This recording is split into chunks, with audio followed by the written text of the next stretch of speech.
On va terminer cette édition en Côte d'Ivoire. C'était au début du mois, la 3e édition des RICA. Ce sont les rencontres interculturelles du cirque d'Abidjan. C'est un événement majeur sur le continent. Reportage de François Mferkatadji. Lors de la soirée d'ouverture des RICA, la quinzaine de compagnies invitées est montée sur scène, chaque troupe présentant un court spectacle. Le public s'est émerveillé devant des acrobates guinéens, des contorsionnistes ivoiriens, des clowns malgaches, des musiciens canadiens, des danseurs de tout pays ou encore des magiciens venus du Bénin.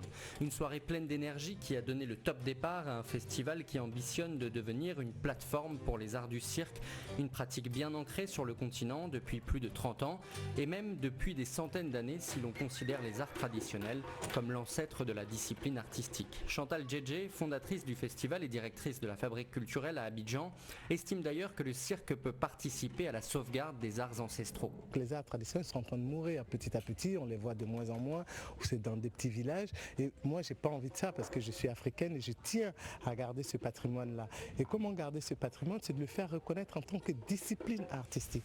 Et si c'est une discipline artistique, ça veut dire qu'on va pouvoir l'intégrer à des créations. Et si on les intègre à des créations, eh bien, là, on va leur permettre de vivre, on va leur donner un second souffle et ils vont continuer à vivre. Avec une moyenne de 5 000 francs par spectacle, soit 82 dirhams, le prix des tickets reste en revanche assez peu abordable. Mais cette année, le festival avait aussi prévu 2 spectacles gratuits hors les murs, dans les quartiers de Cocody et d'Abobo.